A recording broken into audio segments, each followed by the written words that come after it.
Broadcast is now starting. All attendees are in listen-only mode.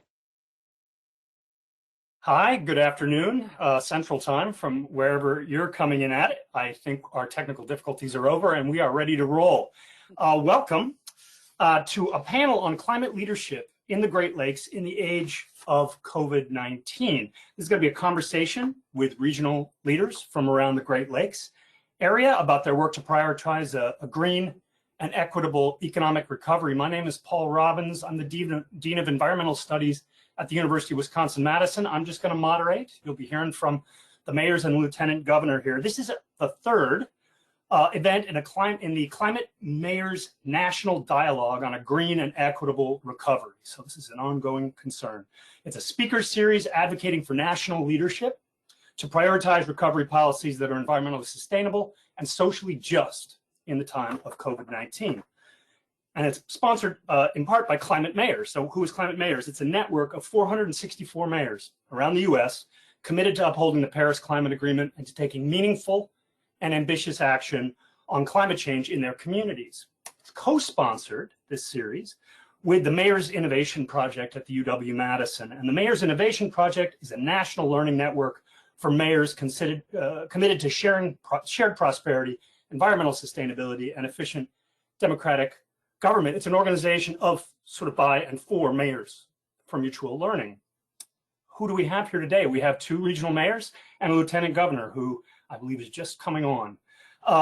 Let me introduce them, and then we'll get to a little dialogue, and then we'll open it up for some Q&A from you out there. Mayor Satya Rhodes-Conway is the 58th mayor of Madison. She has extensive experience in local policy and practice. She's worked with mayors across the country for over a decade. She could write, if she hasn't already, a dissertation on mayors. Rhodes-Conway was the managing director of the Mayors Innovation Project for 13 years, the one I mentioned just a moment ago, and she's worked with cities across the country to implement innovative policy that promotes environmental and economic sustainability and builds strong, democratically accountable communities. So thank you, Satya. Also here is Mayor Melvin Carter of St. Paul, Minnesota. Fourth generation St. Paul resident. Mayor Carter has been working to engage, enfranchise, and uplift people, not only in St. Paul, but around the state and the nation, which makes him poised especially well to think about climate change as a fundamentally local and fundamentally global problem. Most recently, he served as the executive director of the Minnesota Children's Cabinet, advising Governor Mark Dayton on early childhood policy. He's an innovator and, like Satya, relatively new to his position. We're so incredibly lucky to be able to talk to him. And finally, we have Mandela Barnes, who I believe will be on. He serves as Wisconsin's 45th lieutenant governor, but the first African-American to serve in that role in Wisconsin. I've had the honor to introduce Lieutenant Governor on many occasions, and I probably come across as a big Lieutenant Barnes follower. I am. Born and raised in Milwaukee, Lieutenant Governor Barnes plays a critical role in the state, serving as the chair of the Governor's Task Force on Climate Change. The Lieutenant Governor uses a platform of sustainability and equity to fight for solutions that invest in opportunities and fairness for every child, person in the state of Wisconsin, regardless of zip code. And there he is, on cue. Lieutenant Governor's here. I just introduced you. I want to say that we're lucky. They're all three of them fairly new to their positions. I think that's good because we're hearing about next generation leadership. What's the next way of thinking about things? And second, I think we'll hear a little bit about what it is to adjust to a position like this under extraordinary circumstances. I salute the three of you. Here's the run of show. I will ask a few questions. They will provide some answers. They will talk to each other. And then around 35 past, we'll open up Q&A. How do you ask a question? You can ask a question at any time by typing that question in. There is I think, a chat feature for questions. They'll feed those questions, the ones that we can get to me, and I'll share them with the group here. So we're just going to dive right in. This one's for all of you. Maybe we'll just take it in Hollywood Squares order. So elephant in the room. Okay, COVID-19. A struggle for racial justice in the cities, alive in urban populations. Why climate change? Like, is this a time for climate change to get bumped down the ladder? And if not, why not? So I guess that's the first question. And maybe we'll start with Mayor Conway, and then I'll go around. Thanks, Paul, and let me just start by saying thank you to the organizers for creating this space, and thanks to Mayor Carter and Lieutenant Governor Barnes. It's just a pleasure to be on the screen with you. I wish we could be in person, but nice to see your faces. And you know, I feel like 2020. You know, it's been a lot, and yet nothing has changed about the fact that we have less than a decade to solve the climate crisis. And so even though, you know, my entire agenda has changed for the year, right? And we have spent months dealing with a public health crisis, and now months also really listening and trying to address the deep pain in our community around racial injustice. We can't neglect climate.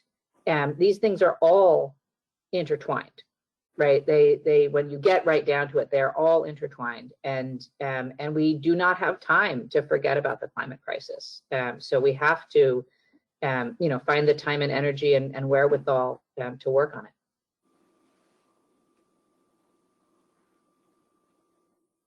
Let me kick that then to Lieutenant Governor Barnes. Yeah, thank you so much. I was here for the introduction. I was like kind of stuck in the virtual hallway or something. It's like the door closed on me before class started. Now I heard everything, but nobody could hear me or see me. But I am very honored to be here. Good to see you, Mayor Rhodes-Conway, and Paul. Good to see you too. It's very weird too. I'll wait to Melvin gets back, but it's so odd. Like we both have these maps in our background, and we both have on this blue shirt. And I saw he had, and you got your alpha brick right there. I got my Kappa plaque right here. This is like a mirror image of us right now, man. I don't have a baby. That would be now. If I pop up with a child, then we got bigger things to talk about than climate change. With a coworker. But yeah, no, it is good to see everybody. Glad we're talking about this issue, and I'm glad that you brought it up, because there is no reason that we should ever put climate change on the back burner, because COVID is here. But at the same time, we're realizing, not even realizing, we're still constantly reminded that climate change is a very real thing. You can look at the Gulf Coast right now that's getting ready for their second storm, or in the middle of their second storm, and you see the wildfires blazing on the West Coast. And we feel that here in the Midwest, because we can see these hazy skies where you can effectively look directly at the sun with very little risk. And that's not something you should ever be able to do. And I think about some of the factors that exacerbate the impacts of climate change on the individual. And these are the same factors that exacerbate climate change. When it comes to COVID-19, you think about coal burning power plants and people who deal with respiratory illnesses. If they contract COVID, their implications are going to be much more severe. And these are the same things that contribute to climate change. So not only are we talking about harmful impacts to the individual, we're talking about harmful impacts to the whole. This is a part of a comprehensive way to address all these systemic issues. Like, you know, Dr. Martin Luther King said, we shouldn't separate racial and economic justice. There is no reason we should separate the climate crisis and the ongoing health crisis and everything that we see as a result of it, especially when it comes to lower income and communities of color. Again, we can go back to the air pollution, the issue of lead poisoning or contaminated water. And these all contribute to worse health outcomes for folks. And these people who have been impacted already from those environmental injustices oftentimes are going to be the ones who feel COVID the worst. And this isn't about vulnerable and disadvantaged communities. This is about systems that have been upheld to disproportionate outcome for the lives of people. So if we want to achieve health, economic, and racial justice, we cannot think of these as separate issues. All right, Mayor Carter, what are you thinking? I think that's exactly it. I mean, we've seen, and I'll be brief because I don't have a whole lot to add to what the mayor and the lieutenant governor have already said. But I'll tell you, we've seen that the communities who are being particularly impacted by this COVID pandemic, by both the health and the economic impacts of it, are the same communities that are traumatized, that are impacted the most based on the impacts of our climate crisis. These issues, climate, race, economics, equity, all those issues cannot be disconnected from one another. So right now is not a time to back off of our climate goals. Right now is a time to actually double down on those, from the impacts of emissions to new ways to get around community to participate in the economy. Our argument here in St. Paul is they're one and the same. All right. Feel free to respond to one another as we move forward. I'm going to go around with a couple of individual questions. Mayor Rhodes-Conway. So, everybody listening and everybody around the world's been through the ringer for 6 months. I know you have. You knew a lot coming into this job in the first place. Is there something you've learned in the last 6 months amidst all this that can help you address this, that gives you a new perspective on solving this or addressing this issue? I mean, we could spend an hour just on what a mayor learns in her first year. But yeah, I mean, I think there's a couple of things that I would lift up. And so one is actually particularly from the experience of leading through COVID. And it's how important it is to really work in a cross-departmental and cross-institutional way. One of the things that I experienced early on in COVID, we stood up our Emergency Operations Center, which brings together people from different departments in close proximity to solve problems. And watching that happen in the context of COVID really taught me some lessons about how our traditional sort of siloed problem solving is not as good as we can do, right? We can do better when we're working in a cross-departmental and interdisciplinary way. So that's been a really powerful learning for me in the context of city government.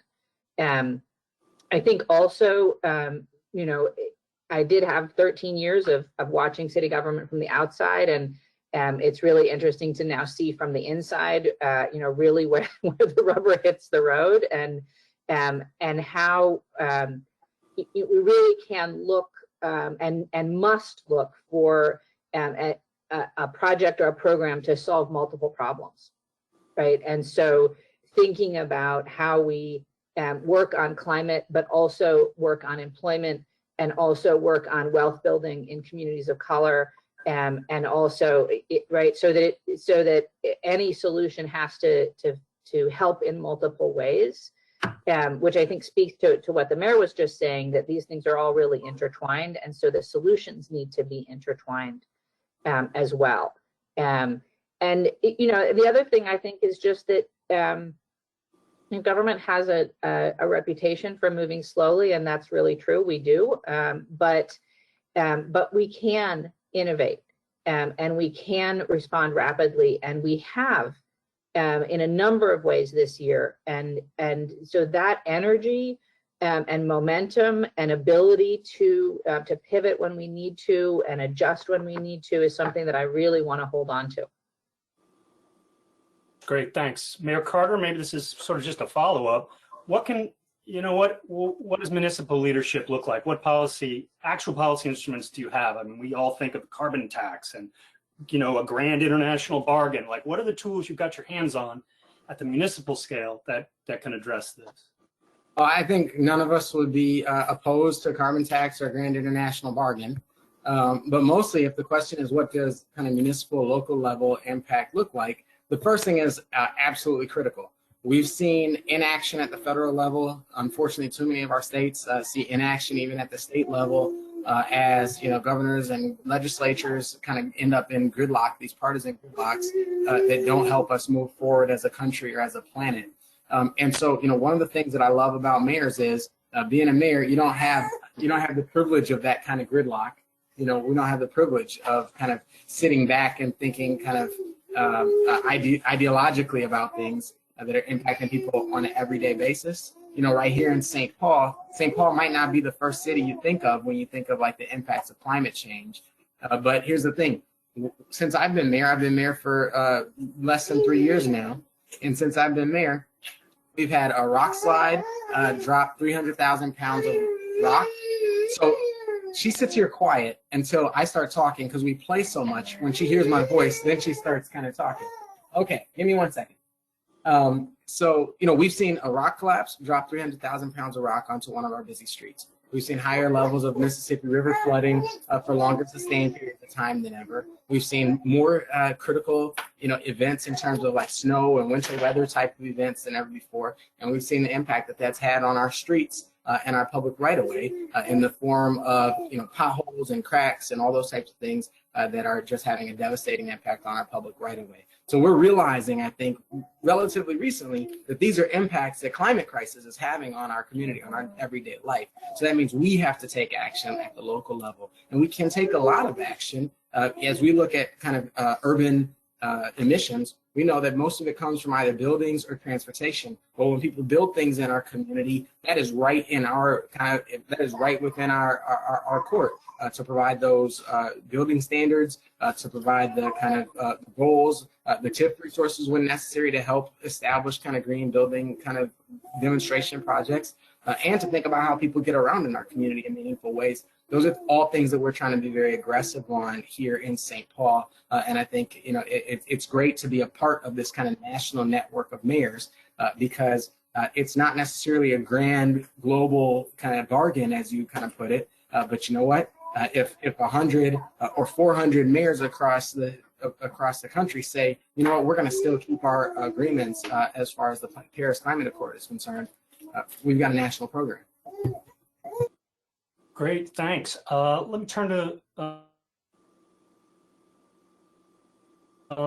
Lieutenant Governor. So we've got two mayors. They're working at the municipal scale. They're working cross scale. They're visionary. I get that. But you're at the state level. How does that work? Like, what are practical ways that the state and the cities are working together, or what would you like to see more of? What's possible? So it's important to have those relationships. It's two examples right here. People I was proud to call friends before either one of us were in the offices that we're in right now. But I still do have a couple friends, even from the legislature, who have gone on to become mayors, Racine and Green Bay. And if we don't have proper communication, we're going to miss the mark every time. I think the opportunities that lie within cities, Mayor Carter put it very well. He said the good thing about mayors, and he's not wrong at all, there is not that gridlock.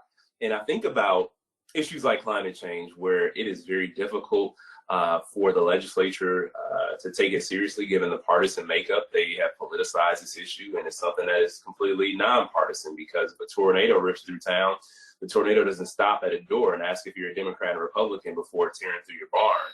But they assume, or they act as if that is the case. And where we don't see the action from the legislature, we have a bunch of eager mayors across the state of Wisconsin who are ready to take on climate change and to provide solutions that will put us well into the future. And these mayors represent our largest cities, I should say. And these cities make up a majority of our state's population. And I think that it's critically important to understand how preemption is not something that's going to be that's going to stop them. Prior to our administration, you saw like the ban on plastic bag bans. Like, that's not a concern right now with this administration, because we want to allow cities to be flexible, and we truly believe in local control.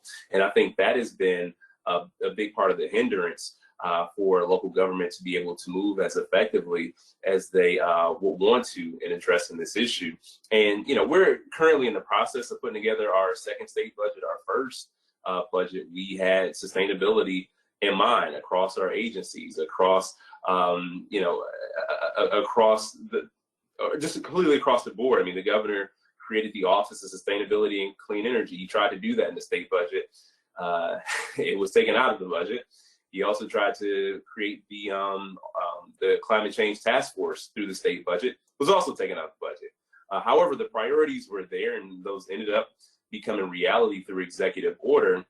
And that's not really the way that you want to govern, because the people deserve cooperation.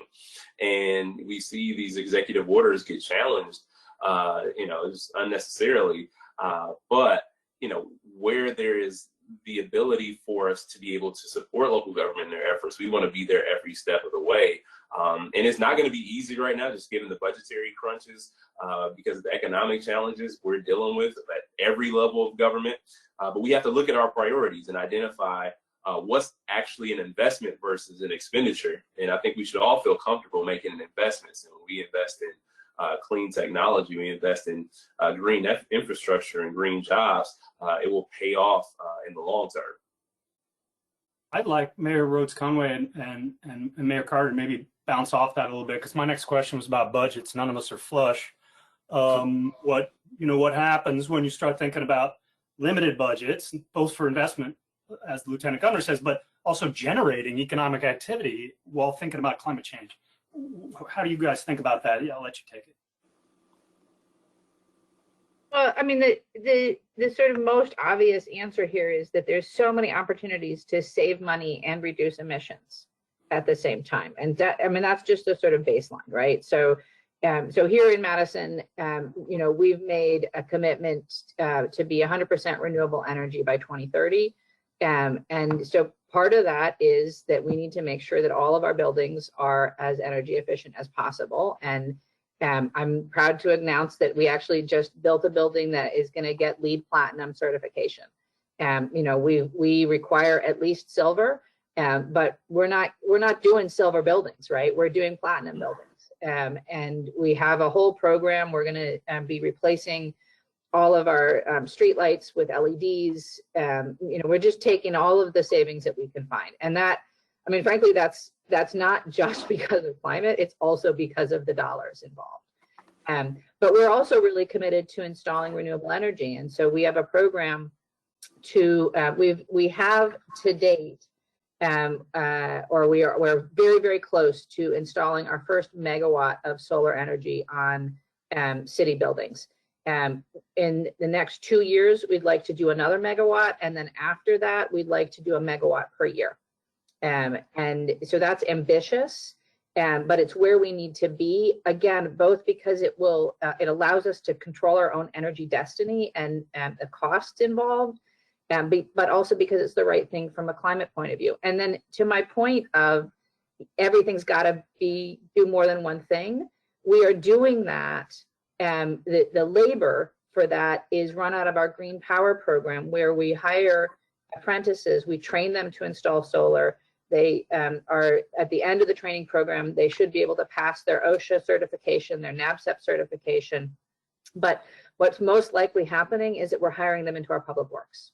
And so we're diversifying our pipeline because the majority of folks in this program are women or people of color. We're getting solar installed, we're providing good green jobs, we're saving money. I mean, it's just all of these things have to layer on top of each other. But I start with, we can do things that will save us money, and we have to, just from a budgetary point of view. We track all of those things. That's exactly right. I mean, as you talk about the fact that our budgets are not flush, and I assume you say that knowing that's the biggest euphemism you've made in the past, year probably, that we're all in budget crisis right now, right? And we're all trying to figure out just how to hang on to the basic necessities within our budgets. Here in St. Paul, we're simultaneously solving for about $22 million 2020 problem in our 2020 budget, and a $19.5 million problem in our 2021 budget. So it creates a significant set of challenges for us. But ultimately what that means is we need to create our budgets in ways that are more sustainable, right? That's exactly what the challenge is. If we're going to figure out how to bring these budgets into the future, it's going to require a more sustainable approach of city budgeting. So some of the exact same things that Mayor Rhodes-Conway was just kind of talking about, we've created a $5 million internal loan fund to help us switch out, lighting in our public buildings and HVAC systems in our public buildings and things like that. That's an internal loan fund that'll pay itself off in the energy savings and allow us to continue to improve our buildings, again, from an emissions perspective, but then also from a cost perspective. That's really important. As we think about all of the work that we do, whether that's redeveloping the 100 plus acre former Ford plant that we're redeveloping right now, we're saying how do we combine that with goals around job training and employment for some of the folks who have been most left out of our economy and our community. As we think about the 20 miles of new bikeways that we are building this year, and many of them through communities of color, It's a question of how do we both create the jobs in our communities to do that work on our infrastructure, but then also it's about how do we make sure that people in our most vulnerable communities have new ways to get around our community, whether that's because, you know, some of those same communities have the biggest emissions, have the biggest emission impacts, but then also because those are the folks who may not have the ability to afford a car to get around. And when we provide low carbon or no carbon transportation options, that's one, about reducing emissions, but two, about providing access to our local economy to a set of folks who have been traditionally left out. And I'm glad you mentioned development and redevelopment project, because, you know, I don't feel like any project, development or redevelopment, that's being subsidized at any degree should be built with inefficient standards. I think there should absolutely be a certification for, I mean, I think any new building going up in general, but certainly if there's any public dollar attached to that project. And, you know, a lot of this stuff, man, you know, given the past, I hate to talk about the past, but regardless of the inaction or sometimes impediments, we see places who stepped up. And I talked about bigger cities, but we also have places like River Falls, which is a medium-sized city right on the Minnesota border. And they went to 100% clean energy for their city operations, right? And they did it without even a lot of hoopla. I didn't even know until a couple months ago, which is the wild part about it. It just kind of popped up, like, oh yeah, by the way, we did this. And so they presented at our climate change task force meeting about the work that they were doing. So it's, again, about continuing to develop those partnerships and working together and making sure that we are addressing the legislature about, you know, funding and the flexibility for local government to be able to be the climate leaders that they need to be. I mean, you can't make that cost savings argument if we're all dead, and that's the reality.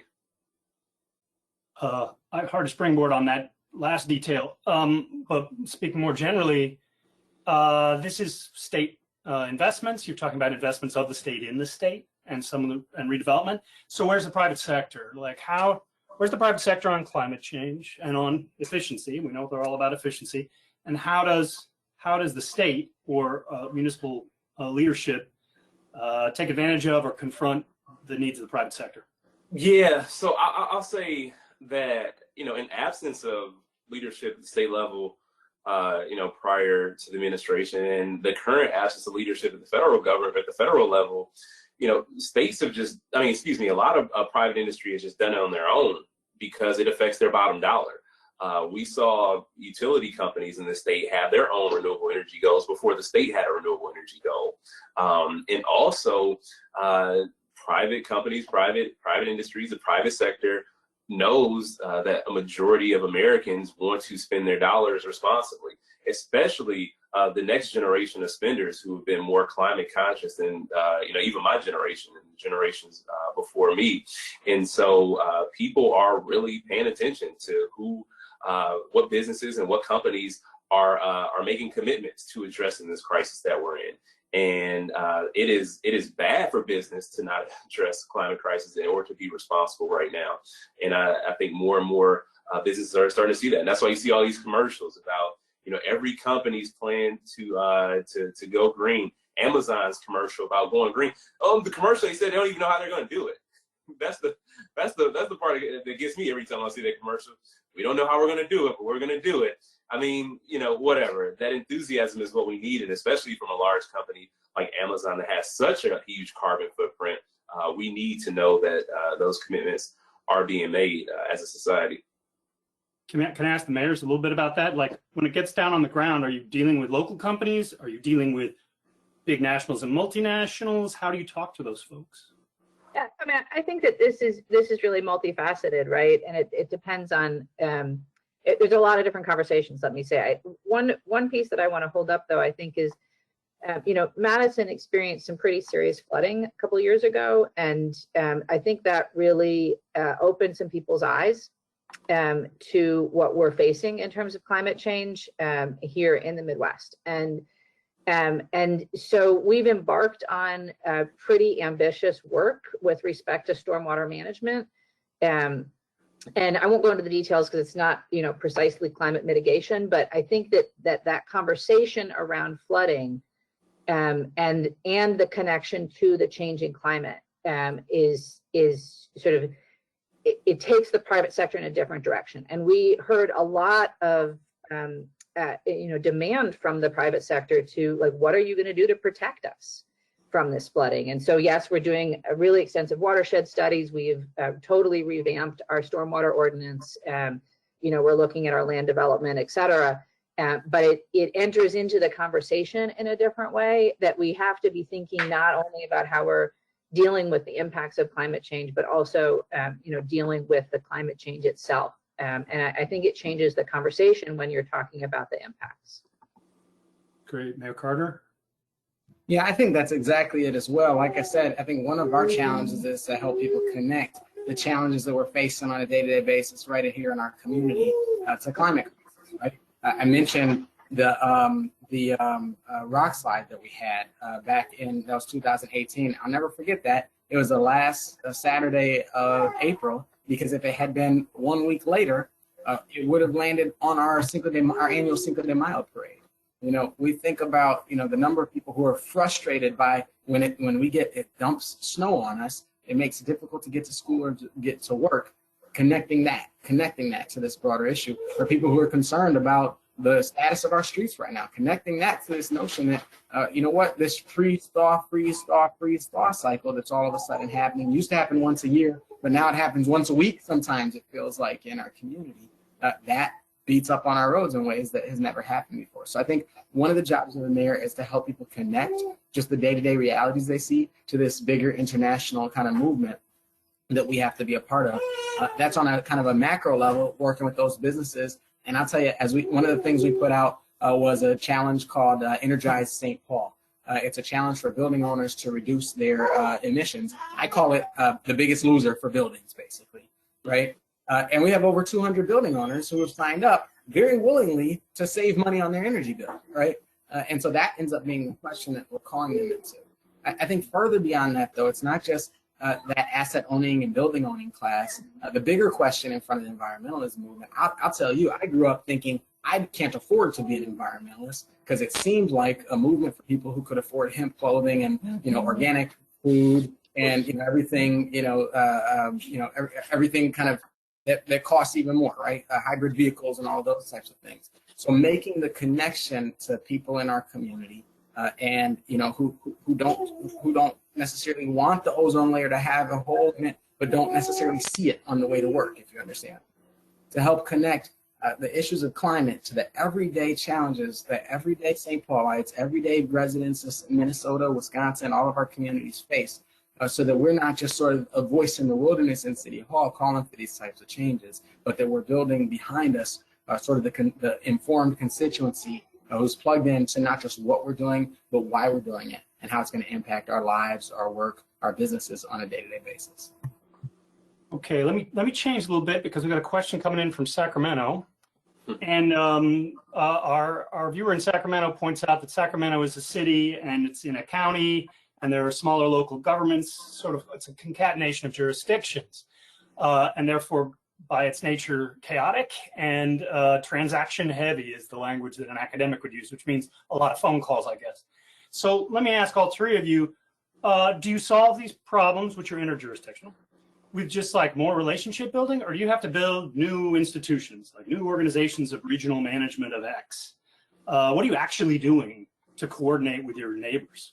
And that goes at the state level, right, as well as the municipal level. So I think there's an academic theoretical answer to that question, and the actual answer. Practical. Yeah, so in theory, it would be great if we had more regional structures. And certainly here in Madison, we have for years wanted to have a regional transit authority. And someday, perhaps when we're looking at Governor Barnes, we'll have the ability to do that. But more practically, one of the things that we've done recently is, in collaboration with Dane County and a number of smaller municipal governments in the county, we just got together and started talking about what we're doing around climate change. and really practically focused. What can we learn from each other? How can we support each other?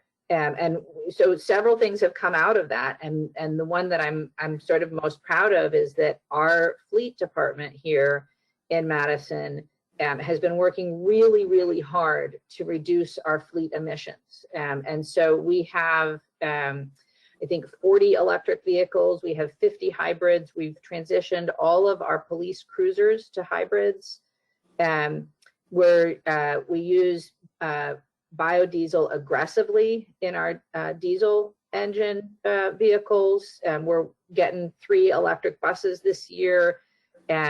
Anyway, so we've really done a lot of work here, and hearing a presentation from my fleet director on this, many other local governments said, hey, like, how did you do that? You know, how is it working? And so they held a hands-on workshop. Come see the vehicles, learn about how they're saving us on maintenance and fuel, and learn about the user experience in the departments using these vehicles. And so we're supporting other local governments in greening their fleets and learning from ours. And there are other places where we're learning from what the county is doing, or we're learning from what another local government is doing. And so just that really practical exchange of information at the staff level, I think can be really powerful. That's a good point that you mentioned with other municipalities, because nobody wants to feel left out, or nobody wants to feel like they're being outdone by their neighbors. And this is a sort of challenge that we can all appreciate. Cities and local government race to the top to be the best, to be the most efficient, the first to 100, right? So this is healthy competition in a very literal way. It really is. I think it is healthy competition. My mayor neighbor to the west, Mayor Jacob Fry in Minneapolis, always calls that, I think his word is cooperation, that our cities are in. And my joke is always, I have a better word for it. But so one of the things that we're doing, we have a goal in St. Paul of ensuring that 90% of our residents live within a 10-minute walk of some low or no carbon transportation option. And so our moonshot has been electric car share powered by fully renewable energy. And we know that to make electric vehicles possible for people, to make it possible to have and maintain electric vehicles, we need the infrastructure. We need charging stations throughout our city. We also know that we're the Twin Cities. So somebody who lives in St. Paul might work in Minneapolis. Somebody who works in Minneapolis might have a residence to go visit in St. Paul, et cetera. So if we don't do this sort of at a regional perspective, it sort of won't make sense for us anyways. As we think about our river, there are places where on one side of the river it's St. Paul, and on one side of the river it's Minneapolis. I joke with some folks on occasion, I'm only worried about keeping the St. Paul side of the river clean. They always say that doesn't make any sense, and I go, aha. That's exactly right. And so with regard to our charging stations, we are working right now with Minneapolis to build out a set of 70 charging stations, 35 in each city, so that and with good coverage in our communities of color, our low-income communities as well, so that people have access to not just the charging stations for electric vehicles, for electric bikes, et cetera, but that people also have access to this electric car share in ways, like I was saying earlier, that helps make it easier for people to get around. We're fortunate that our business community understands the kind of case for this. We've got a really strong climate action and resilience plan. We've got literally like no pushback from our business community because they see the extent to which, one, this is good for kind of putting us on a track to stability, not just environmentally, but economic stability as well.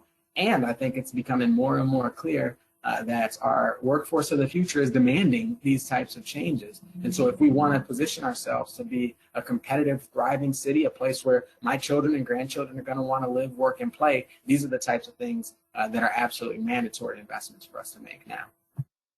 All right. That's great. But it's a great focus. We've got LEED certified buildings, and we got electric cars, and we got charging stations. In other words, the consumption side of the ledger. And we got a question from Chelsea, and her question is, how can cities and states work with investor-owned utilities, right, to prevent new build-out and investment in fossil fuel infrastructure? I think we heard a little bit there about the mayor's, the mayor of Madison thinking about investing, at least for the municipal supply, but at scale, most of the consumption is not coming from the city buildings, right? Most of it's coming from actually the UW Madison. Let's talk about that later. How do you work with those utilities? How are you working with those utilities? And that counts at the state level. What's the role of the state? Maybe we start there, Lieutenant Governor.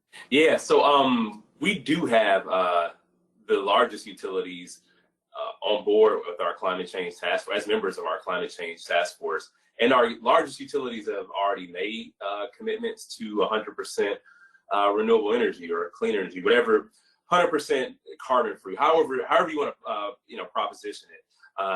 There are tricky ways, which is also another conversation for another day. But I mean, they've made commitments to divest from fossil fuels anyway. So that's not the biggest concern here right now. And like I said, it comes to cost savings. A lot of these coal plants are just shutting, or these coal mines are shutting down.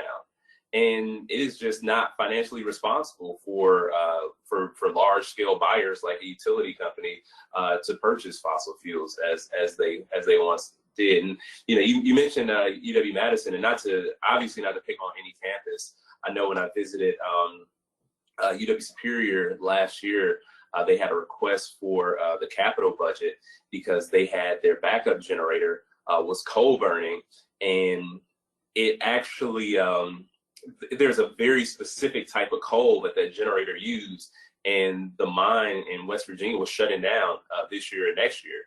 So it's literally not even possible for them it won't be even possible for them to run that generator anymore. And so I'm just like, well, obviously we should think about this long term, because although that type of coal may not exist anymore, there are certain things that will always continue to exist, and we need to think for the future and invest in a more efficient, renewable way to power your backup generators.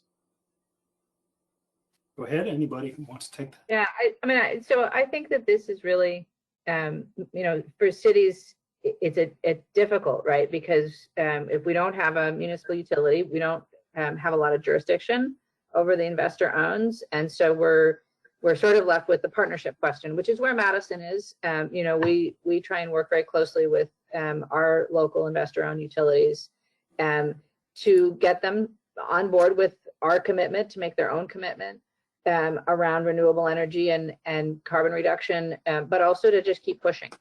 I push for, really just a reimagining of the business model in some way, which is, to think about how do you become an energy efficiency utility instead of an energy utility, to think about the opportunities that are inherent in rooftop solar, and to transition the business model away from the centralized generation to the distributed generation, which is ultimately where we need to be. And you look around the state at what some of the co-ops are doing, and the larger scale solar generation. I think that's really interesting. But from a city point of view, there's a certain amount of, like, we push on because we're a customer, right? That we push as a customer, but we also try and push the envelope through partnership. Mayor Carter? We're really fortunate in a couple of ways. We have in St. Paul a company called District Energy St. Paul, which for us is the largest combined heat power hot water district heating system in North America. So we work well with them to kind of think about how we kind of heat and cool our buildings in a sustainable way. And All right, I have city envy. Say it again? I have city envy. Oh, I have so many reasons to have city envy of you, so I'm glad I get 1 point here. But we also have our utility, which is Xcel Energy, who has been a leader for us. They're partnering with us on the charging hubs. They were the first investor-owned utility to commit to 100% carbon-free power by 2050. We're working with them and trying to push them to be even more aggressive than that. But it's great to have a local company that will help kind of lead the national conversation kind of in this way. We're charging with them we're working in really close partnership with them on all of the things that we're doing. So this is an area in which kind of between both kind of district energy and and Excel Energy. We're pretty fortunate here in St. Paul to have some utility partners who are working with us on this. Great. Just for the record, Lieutenant Governor, when I was a student at UW-Madison in the 1980s, the heating and cooling was coal-fired, and the stacks of coal were literally 2 stories high. The switch to natural gas in the city, I mean, sure, it's not rooftop solar yet, but the air quality alone, what that meant, you know, for health, for, you know, marginalized communities, that's all before COVID. Yep. So big consumers can play a big role. All right, we're getting close to time out, so we'll try to ask a big question. All right. I was told there's an election coming, and I think a lot of people approach this election, if they're concerned about climate change, with trepidation, somewhere between trepidation and utter terror, and without, you know, saying anything partisan one way or another on my part, what I would say, what I want to know is, what doesn't matter about the election for the state of Wisconsin and for the municipalities in Minnesota? What does not matter? In other words, what are states and cities going to do no matter what the federal landscape looks like? There are certain things that you got to pivot. One way or another, you're going to pivot. You're all adaptive, smart people. But what doesn't matter? Like what happens going over the next 4 years, no matter what? What's the future? Yeah, I think the great thing, like I said earlier, is there's such an incredible body of elected leaders, not just mayors, but some pretty good lieutenant governors around the country as well.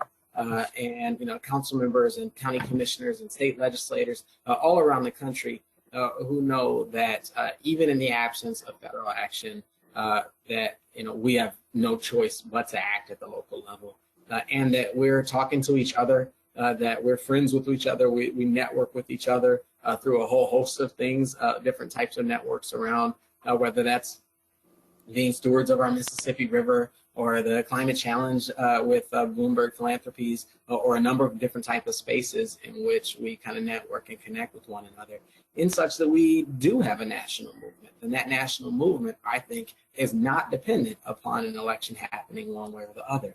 I think of, you know, sometimes I share with our folks, it does make a big difference whether we're fighting with or fighting against Washington, D.C. It does make a big difference whether we're fighting with or fighting against our state capitals. That's a factor of whether the wind is in our sails or kind of pushing against us. But the direction that we're going, the direction that we're leading is not going to change. And that's frankly not because I'm such a good mayor, because Mayor Rhodes-Conway is such a good mayor. She is. But it's the fact because there are so many people in St. Paul, there's so many people in Minnesota, there's so many people in Wisconsin, there's so many people around our country, our constituents, who recognize the crisis that's in front of us. I saw somebody post on Twitter yesterday that climate crisis is kind of like a pandemic, except without any vaccines or face masks available to it.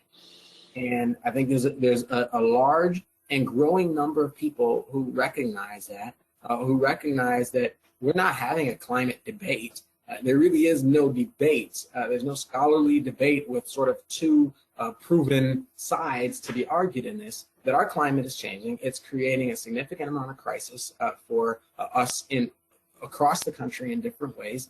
And whether that's, you know, fires in California, hurricanes on the East Coast and the Southern Coast, snowstorms up in the North, whatever it is, we're all seeing significant impacts as a result of it. And if we don't take significant action now, then it's going to be too late really, really soon. Well, I don't know how you top that, Mayor Carter, but so let me just be blunt, right? Cities are on the front line. And right now we're on the front line of a lot of things, but we are on the front line of the climate crisis. And so what's not going to change? We're going to keep doing everything that we've been doing. We haven't had a partner in the federal government for the last 4 years. And so, you know, I certainly hope that we do have a partner in the federal government in the next 4 years, because our planet needs that. But we are going to keep doing what we have to do because we have no choice, because we have to deal with the impacts of climate change.